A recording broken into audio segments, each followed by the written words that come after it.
கும்பராசி சதய நட்சத்திரத்தில் பிறந்த நண்பர்களே, எங்கே போனாலும் விடாது துரத்தும் குரு பகவான், செவ்வாய், சூரியன் இரண்டு கிரகங்களும் கட்டுப்பாட்டில் வரப்போகிறார்கள். அதனால் அரசாங்க விஷயத்திலும் சரி, அதிரடியான வருமான விஷயத்திலும் சரி 60 நாட்கள்ல ஒரு மாற்றம் நிகழப்போகுது. இடையில ஒரு 6 நாட்கள் மட்டும்தான் இடைவெளிங்க. குருவனுடைய பார்வையில் சிக்கிக் கொள்ள போகும் செவ்வாய் மற்றும் சூரியன், ஆக மொத்தம் இந்த 3 கிரகத்தினுடைய தொடர்பால் ஏற்பட போகின்ற நன்மையான பலன்களை தான் இன்றைய பதிவுல பார்க்க போறோம். யாருக்கு? கும்பராசி சதய நட்சத்திரத்தில் பிறந்த உங்களுக்கு தாங்க. ஸோ பதிவை ஃபுல்லா பாருங்க. நம்ம சேனல்ல ஏற்கனவே குருவினுடைய அதிசார வக்ர பயிற்சி பலன்கள் பதிவிட்டாச்சு. பார்க்காதவங்க சேனலை பாருங்க. மேலும் நான் டிஸ்கஸ் லிங்க் தரேன், பிரஸ் பண்ணி பார்த்து பயனடைச்சுங்க. மறக்காம நம்ம சேனலை சப்ஸ்கிரைப் பண்ணிட்டு கூடவே தர பெல் ஐக்கான பிரஸ் பண்ணி ஒரு ஆளுன்ற தவறாம செலக்ட் பண்ணிச்சுங்க.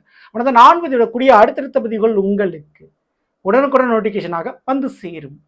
ஓம் ஸ்ரீமலாய வித்மகே கலகஸ்தாய தீமகே தன்னோ வாராகி பிரசோத்யாத். நல்லதே நடக்கும். ஓம் நம சிவாயும். எல்லாம் வல்ல ஸ்ரீ வாராகிமன் திருவடி சரணம்.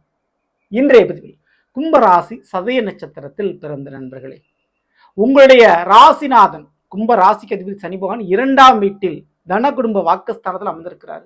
நட்சத்திராதிபதி ராகு பகவான் உங்களுடைய சுய நட்சத்திரமான சதய நட்சத்திரத்தில் பயணிச்சு கொண்டிருக்கிறார். அப்போ குடும்பமும் சரி, பண விஷயமும் சரி, உங்களுடைய வார்த்தை விஷயமும் சரி நல்ல விதத்தில் இனிமேல் நடைபெறப் போகுது. எண்ணம் போல் வாழ்க்கைன்னு சொல்லுவாங்க. அந்த எண்ணப்படி வாழ்க்கையை வாழ்வதற்கு இங்க என்னென்னலாம் தேவை இருக்கோ இல்லையோ, வருமானம் கண்டிப்பா தேவை. அப்படிப்பட்ட அந்த வருமானத்தை தலைகீழாக மாற்றப் போகின்ற ஒரு அமைப்பு இப்போ உருவாகி இருக்குது. குரு பகவானார் அக்டோபர் மாதம் 18ஆம் தேதியே மிதுன ராசியிலிருந்து அதிசாரமா பயிற்சி அடைந்த குரு பகவான் கடக ராசியில போய் உச்சம் அடைந்திருக்கிறார். அவருடைய 5ஆம் பார்வை விருச்சிக ராசியின் மீது பதிகிறது. விருச்சிக ராசியில் கூட செவ்வாய் மீது இந்த பார்வை விழுகுது. ஓகேங்களா? செவ்வாய்க்கு ஏற்கனவே குரு பார்வை கிடைச்சிக்கிட்டு இருக்கு. இப்போ இந்த சூரிய பகவான் துலா ராசியை விட்டு கார்த்திகை மாதம் 1ஆம் தேதி அப்படியே பயிற்சி அடைஞ்சு விருச்சிக ராசிக்குள்ள நுழைய போறாரு. அதாவது நவம்பர் மாதம் 17ஆம் தேதி அப்படி நுழையக்கூடிய அந்த சூரியன் செவ்வாயோடு சேர்க்கை இப்போ குரு வேற பார்க்கிறார். ஓகேங்களா? ஸோ அடுத்து மார்கழி மாதம் அதே சூரியன் அப்படியே பயிற்சி அடைஞ்சு தனுசு ராசிக்கும் போவார்.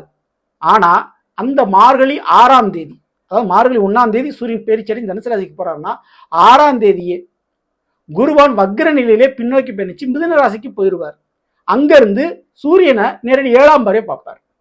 அப்போ சூரியன் விருச்சிகத்தில் இருந்தாலும் சரி, தனுசு ராசியில் இருந்தாலும் சரி, எங்க போனாலும் குருனுடைய பார்வை கிடைச்சிக்கிட்டே இருக்கு. கிட்டத்தட்ட ஒரு 60 நாட்கள் குருனுடைய பார்வையில் சூரியன் இருக்கார். அப்போ சூரியன் குரு நட்பு கிரகம் தான், அதனால பெரிய அளவு பாதகம் இல்லை. ஆனால் சூரியன் ஒரு அரசாங்க விஷயத்திற்கு காரகம் வைக்கக்கூடிய கிரகம். குருவான் தனக்காரகன். அப்போ குருவானுடைய கட்டுப்பாட்டில் சூரியன் இருக்க போறாரு. இடையில இந்த மார்கழி 1ஆம் தேதியிலிருந்து 6ஆம் தேதி வரை குருனுடைய பார்வை இல்லாம அப்பதான் இருக்க போறாரு சூரியன். ஆங்கிலத்துக்கு தேதி சொல்லணும்னா டிசம்பர் மாதம் 16ஆம் தேதியிலிருந்து 21ஆம் தேதி வரை. இடையில அந்த 6 நாட்களை வர தவிர மற்ற 60 நாட்கள், மொத்தத்தில் 60 நாட்கள், அதுல ஒரு 6 நாளை தவிர மற்ற நாட்கள் எல்லாமே நிச்சயம் பெரிதளவு வருமானத்தை தலைகளாக மாற்றக்கூடிய வாய்ப்பு கும்பராசி சதய நட்சத்திரத்தில் பிறந்த உங்களுக்கு கிடைக்கும். சரி, ஃபர்ஸ்ட் நம்ம பலனுக்கு போயிடுவோம். என்னென்ன பலன்கள், என்னென்ன விஷயங்கள் நடைபெற போகுது.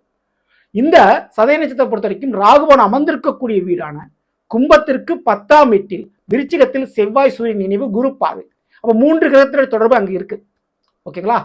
ஸோ அப்போ 3 கிரகத்தினுடைய தொடர்பு இருக்கும்போது எந்தெந்த விஷயத்துல ஒரு கர்மா, அதாவது 10ஆம் இடங்கிறது கர்மா, தொழில் ஸ்தானம், வேலை ஸ்தானம் சொல்லுவோம். அப்போ சதய நட்சத்திரத்தில் பிறந்தவங்களுக்கு முதல்ல தொழில் விஷயம், வருமான விஷயம், வேலை விஷயம் மாறப்போகுது. ரியல் எஸ்டேட் வியாபாரம் பண்ணக்கூடியவங்க, ரியல் எஸ்டேட் தொழில் பண்ணக்கூடியவங்க, சிவில் டிபார்ட்மெண்ட் கட்டுமான தொழில் இருக்கக்கூடியவங்க, இபி செக்ஷன்ல இருக்கக்கூடியவங்களுக்கு பெரிதளவு நன்மை நடக்கும். நீங்க எலக்ட்ரிக்கல் இன்ஜினியரிங் படிச்சுட்டு இபி லைன்ல வேலைக்கு ட்ரை பண்றீங்களா, கண்டிப்பா வேலை வாய்ப்பு கிடைக்கும். விவசாய சம்பந்தப்பட்ட விஷயத்துல நல்ல ஒரு லாபம் பார்க்க போறாங்க. ஸோ உங்களுடைய தொழிலுக்கு அரசாங்கத்தினுடைய கடனுதவி இருக்கும். கவர்மெண்ட் கிட்ட நீங்க ஒரு லோன் போட்டிருக்கீங்க, அந்த லோன் கிடைக்கும். ஸோ தொழிலுக்கு அரசாங்க வழியில் ஏதோ ஒரு தடை இருக்கு, ஒரு பிரச்சனை இருக்கு, ஒரு கோர்ட் கேஸ் வழக்குகள் இருக்கு ஒரு பிசினஸ்ல அப்படின்னா அது இப்போ சாதகமா உங்களுக்கு முடியும். ஓகேங்களா? ஸோ அரசாங்கத்தின் வழியில் உங்களுடைய தொழிலுக்கு, உங்களுடைய வேலைக்கு ஒரு உறுதுணையாக, ஒரு உதவியாக, ஒரு லாபகரமானதாக ஒரு விஷயம் நடைபெற போகுது. ஸோ கோர்ட் கேஸ் வழக்குகள் அல்லது வேலை வாய்ப்பு பெறதுல ஒரு சிக்கல் இருந்தாலும் அந்த சிக்கல் தெரியாகும். நிறைய பேர் அரசாங்க சம்பந்தப்பட்ட வேலைக்கு முயற்சி பண்ணிட்டு இருப்பீங்க. அந்த முயற்சியில் இப்போ வெற்றி கிடைக்கக்கூடிய வாய்ப்பு உண்டு. ஓகேங்களா? ஸோ அதுக்கு ஒரு சான்சஸ் உண்டு. ஸோ ரெக்கமெண்ட், அதாவது தந்தை வழி உறவுகள் மூலமாக அல்லது பெரிய பெரிய அதிகாரத்தில் இருக்கக்கூடியவருடைய பழக்க வழக்கங்கள் ஏற்பட்டு அதன் மூலம் உங்களுக்கு வேலை வாய்ப்பு கிடைக்கிறதுக்கு சான்சஸ் உண்டு. சரிங்களா? இது கண்டிப்பாக உங்களுக்கு நடக்கும். அப்போ பெரிய நபருடைய பழக்க வழக்கம் கிடைக்கும் போது கண்டிப்பாக அதை பயன்படுத்திக்கணும். ஸோ ஏற்கனவே அந்த பழக்க வழக்கம் இருக்கக்கூடியவங்க இந்த கார்த்திகை மாதம் அவருடைய தொடர்பை கொஞ்சம் அதிகப்படுத்திக்கிட்டா கொஞ்சம் நல்லது. ஸோ இந்த ஒரு நேரத்தில் தொழிலுக்காக ஒரு இடம் வாங்குறது, ஒரு கார் வாங்குறது, ஒரு வண்டி வாகனம் வாங்குறது போன்ற விஷயங்களை நீங்கள் செய்வீங்க. அதுக்கு வாய்ப்புகள் இங்கே உண்டு. சரிங்களா? ஸோ தொழில் மற்றும் வேலை விஷயத்தில் வெற்றியும் லாபமும் அதில் அரசாங்க உதவியும் நிச்சயம் கிடைக்கும். அது எந்த மாற்று கருத்தம் இல்லை. ஸோ அதை அப்படியே இந்த சூரியன் பயிற்சி அடைகிறதுக்கு முன்னாடி செவ்வாயும் பயிற்சி அடைஞ்சு தனுசு ராசிக்கு போயிடுறாரு. ஸோ அவரும் அந்த தனுசு ராசியில் இருக்க போறாரு. அப்போ செவ்வாய் சூரியன் மீண்டும் இணைந்து தனுசு ராசியில் மார்கழி மாதம் முழுவதும் இருக்கிறாங்க. ஓகேங்களா? ஸோ அப்பையும் குரு பார்வை மிதுன ராசிக்கு பயிற்சி அடையக்கூடிய குருவினுடைய பார்வை அப்பையும் கிடைக்குது. அப்போ மீண்டும் அந்த ஸ்தான அமைப்புல பலன் மாறுது. ஏன்னா 10ஆம் வீட்டில் இருந்தவங்க இப்போ 11ஆம் வீட்டுக்கு போயிருக்கிறாங்க. அப்போ மார்கழி மாதம் முழுவதுமே செவ்வாய் சூரியன் 11ஆம் இடம் தனுசு ராசியில் இருக்கிறாருங்க. குரு பகவான் மிதுனத்திலிருந்து நேரடி பார்த்துக்கிட்டு இருக்காரு. திருப்பி பதிலுக்கு செவ்வாயும் சூரியனும் சமசப்த பறவையாக மீண்டும் குருவை அவங்க பார்க்குறாங்க. அப்போ இந்த அமைப்புல சதய நட்சத்திரக்காரர்களுக்கு என்ன நடக்கும் அப்படின்னா, போட்ட காசை எடுத்துட முடியும். வீடு கட்ட ஆரம்பிக்கிறீங்களா, ஒரு ரியல் எஸ்டேட் வியாபாரம் பண்ணுறீங்களா, அதில் லாபம் பார்க்க ஆரம்பிச்சிடும். கூட பிறந்தவங்களால ஒரு லாபம் கிடைக்கும். கூட பிறந்தவங்களுடைய குடும்ப வாழ்க்கை பிரச்சனை சரியாகும். அதன் மூலமா நீங்க அவங்க தேவையில்லாம அவங்க குடும்பத்தை தூக்கி சுமந்துட்டு இருப்பீங்களா, அந்த பிரச்சனை குறையுங்க. போலீஸ் வழக்குகள் பிரச்சனை இருந்தால் அது முடிவுக்கு வரும். காவல்துறை அல்லது ராணுவத்தில் வேலைக்கு முயற்சிவங்க அந்த வேலை வாய்ப்பு கிடைக்கும். போஸ்ட் ஆஃபீஸ் டிபார்ட்மெண்ட் மற்றும் ரயில்வே டிபார்ட்மெண்ட்ல வேலைக்கு முயற்சிவங்க அந்த வேலை வாய்ப்பு கிடைக்கிறதுக்கு சாதகமான பலன்கள் உண்டு. சரிங்களா? அதுக்கு யோகங்கள் உண்டு. மேலும் இந்த ஒரு நேரத்தில் நிச்சயமா பூர்வீக சொத்துக்கள் விஷயம் சுமூகமா முடியும். லேண்டு வியாபாரம், அதாவது லேண்டு பிரச்சனை ஏதாவது இருந்துச்சுன்னா அந்த பிரச்சனை தீர்வடையக்கூடிய வாய்ப்புகள் உண்டு. குறிப்பிட்டு குருவோடைய பார்வை செவ்வாய்க்கும் சூரியனுக்கும் கிடைக்கிறதுனால பிள்ளைகள் வழியில ஒரு மங்களகரமான ஒரு காரியங்கள் ஒரு முடிவுக்கு வரும். உங்களுடைய வாழ்க்கையில உங்கள் பிள்ளைகளுடைய உடல்நிலை பிரச்சனை இருந்தாலும் சரி, பிள்ளைகளுடைய திருமண வாழ்க்கை சம்பந்த பிரச்சனைகள் இருந்தாலும் சரி, பிள்ளைகளை நினைச்சு நீங்க வருந்திய விஷயங்கள் இப்ப தலைகீழா மாறும். ஸோ பிள்ளைகளுடைய உடல்நிலை செயல்பாடுகள் சரியாகக்கூடிய வாய்ப்பு உண்டு. லாபஸ்தானத்தில் சூரியன் செவ்வாய் இணைவு குரு பார்வை. அப்போ எந்தெந்த 3 உறவுகளால ஒரு லாபம் உண்டு.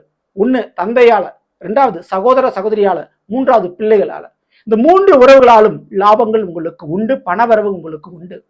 அதே போல அரசாங்க உத்தியோகம் அல்லது அரசியல் சம்பந்தப்பட்ட தொடர்பில் இருக்கக்கூடியவங்க குடும்பத்தில் இருந்து அவங்க மூலமா ஒரு பணவரவுகள் பண ஆதாயங்கள் உங்களுக்கு உண்டு. இந்த 3 துறைகள் சார்ந்த விஷயங்கள், பேங்க் மற்றும் டீச்சிங் லைன்ல இருக்கக்கூடியவங்க, ஓகேங்களா, போலீஸ் டிபார்ட்மெண்ட் ரயில்வே டிபார்ட்மெண்ட் வேலைக்கு ட்ரை பண்ணக்கூடியவங்க, ஸோ இதற்கு அடுத்தபடியாக அரசாங்கம் சம்பந்தப்பட்ட சொந்த தொழில் தொடங்கணும்னு நினைக்கிறவங்க, அரசாங்கத்திட்ட ஏதாவது ஒரு உதவி எதிர்பார்த்து கொண்டிருக்குங்க, இவங்களுக்கெல்லாம் கண்டிப்பாக அது பெனிஃபிட்டாக நல்ல விதத்தில் அது நடைபெறும். ஓகேங்களா? ஸோ இந்த 60 நாட்களை பயன்படுத்தி கொண்டால் உங்களுடைய வருமானத்தை 2 மடங்காக உயர்த்த முடியும். சதய நட்சத்திரக்காரங்க பணப்பிரச்சனை தீருங்க. அந்த பணப்பிரச்சனை தீர்றதுனால கடன் பிரச்சனை தீருங்க. ஓகேங்களா? ஸோ இதுக்கு வாய்ப்புகள் இங்கே உண்டு. சரி, இந்த ஒரு நேர காலகட்டத்தில் நிச்சயமா சதய நட்சத்திரம் வழிபட வேண்டியது, ஸோ முடிந்தளவு நரசிம்மருடைய வழிபாடு புதன்கிழமை என்பது செய்யுங்க, பெரிதளவு நன்மைகள் நடக்கும். வியாழக்கிழமை தோறும் ஆஞ்சநேயருக்கு வெற்றிலை மாலை சாற்றி வணங்கும் பொழுது உங்க உடல் ரீதியாக இருக்கக்கூடிய பிரச்சனை சரியாகி, உறவுகள் ரீதியாக இருக்கக்கூடிய பிரிவுகள் சரியாகும், கையில வருமானம் கிடைக்கும், நினைத்த காரியங்கள்ல வெற்றிகள் உண்டு. ஓகேங்களா? ஸோ ஆஞ்சநேயருக்கு வெற்றிலை மாலை வியாழக்கிழமை என்று தவறாமல் சாற்றி வணங்கி விட்டு வாருங்கள். நிச்சயம் நீங்க நினைச்ச காரியத்தில் வெற்றி உண்டு. சரிங்களா? ஸோ நல்ல நாம் இன்றைய கும்பராசி சதய நட்சத்திரத்தில் பிறந்தவர்களுக்குரிய பலனை பற்றி பார்த்த நிச்சயமா உங்களுக்கு பயனுள்ள பதிவாக இருக்கும்னு நினைக்கிறேன். பிடிச்சிருந்த லைக் பண்ணி நண்பர்களுக்கும் உறவினர்களுக்கும் மறக்காமல் ஷேர் செய்யுங்கள். இதுவரை நம்முடைய சேனலை சப்ஸ்கிரைப் பண்ணாமல் சப்ஸ்கிரைப் பண்ணுங்க. கூட தர பெல்லைக்கான பிரச்சனைகள் ஒரு ஆளுன்ற ஆப்ஷன் தவறாமல் செலக்ட் பண்ணி. மேலும் அடுத்த சந்திப்போம். நன்றி, வணக்கம். நல்லதே நடக்கும். நம சிவாயம். எல்லாம் அல்ல ஸ்ரீ பாரகிமன் திருவடி சரணம்.